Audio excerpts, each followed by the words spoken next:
आज से कुछ 39 साल पहले मध्य प्रदेश के भोपाल में एक जहरीली गैस लीक हो गई थी। अगर तब कुछ लोगों ने चीजें संभाली ना होती तो शायद भोपाल जो है वो शारीरिक रूप से अपंग होता। नेटफ्लिक्स की द रेलवे मैन कुछ इन्हीं लोगों की कहानी है जिनकी वजह से आप और हम सही सलामत अपने घर पर बैठे हुए हैं। अब आप लोग सोच रहे होंगे कि भाई मैंने तो इस ट्रेजेडी की कहानी जो है वो इंटरनेट पर और न्यूज़पेपर में सुनी हुई है, तो मैं ये वेब सीरीज क्यों देखूं। लेकिन आप लोग ये रिव्यू पूरा देखिएगा तब आप लोगों को समझ आ जाएगा कि आप लोगों को ये वेब सीरीज क्यों देखनी चाहिए। तो कहानी की शुरुआत होती है मध्य प्रदेश की राजधानी भोपाल से, जहाँ पर ठीक बस्ती के किनारे यूनियन कार्बाइड की एक फैक्ट्री लगाई हुई है। पत्रकार केसवानी के नजरिए से यहाँ पर पूरी कहानी दिखाई जाती है। गैस लीक होने से ठीक 2 साल पहले फैक्ट्री में काम करने वाले एक वर्कर की मौत हो जाती है। पत्रकार केसवानी उसी की पड़ताल कर रहे होते हैं और जब ये बात प्रशासन को पता चलती है तब वो उनके निशाने पर आ जाते हैं। भोपाल के स्टेशन मास्टर जो है वो अपने बेटे की नौकरी जो है वो रेलवे में लगाना चाहता है, लेकिन उसका बेटा जो है वो यूनियन कार्बाइड की फैक्ट्री में काम करना चाहता है। एक विधवा माँ जो होती है वो अपने बेटे को रेलवे में नौकरी होने के बाद बहुत खुश हो जाती है। वहीं दूसरी ओर एक लुटेरा होता है जो भोपाल स्टेशन पहुंच चुका है,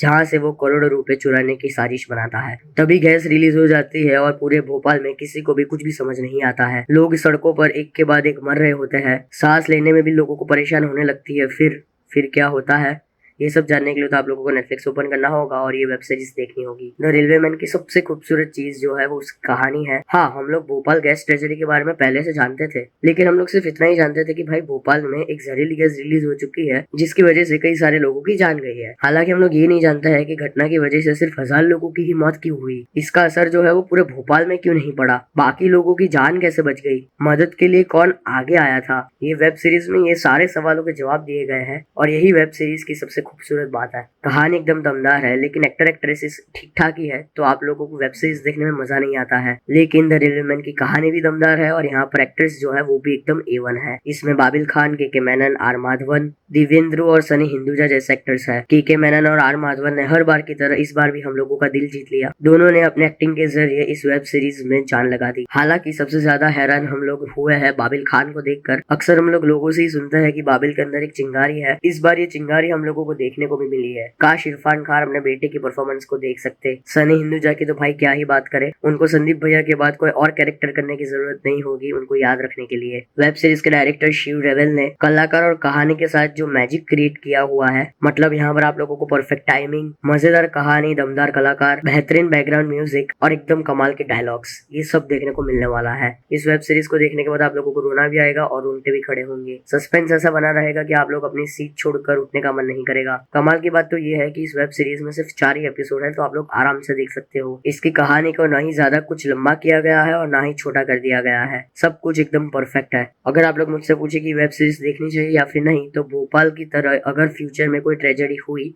भगवान करे कि ना हो, तो उससे कैसे बचना चाहिए, सिचुएशन नॉर्मल हो तब तक लोगों को कैसे संभाल कर रखना चाहिए, ये सब जानने के लिए तो आप लोगों को ये वेब सीरीज देखनी जरूरी है। अगर आप लोग अच्छा कंटेंट देखना चाहते हो तो फिर आप लोग ये वेब सीरीज बिंज वॉच कर सकते हो ये वीकेंड पर। लेकिन अगर आपका दिल कमजोर है तो शायद मैं सजेस्ट करूंगा कि आप लोग ये वेब सीरीज स्किप कर दे। ओवरऑल इस सीरीज को मैं देना चाहूंगा 5 में से 4 स्टार। तो चलो यार, ये था मेरा आज का रिव्यू द रेलवे मैन के ऊपर, जो कि अभी स्ट्रीम कर रही है नेटफ्लिक्स पर। क्या आप लोग ये वेब सीरीज देखोगे या फिर नहीं, ये मुझे कमेंट बॉक्स में जरूर बताना। मिलते हैं अगले वीडियो में, तब तक के लिए बाय।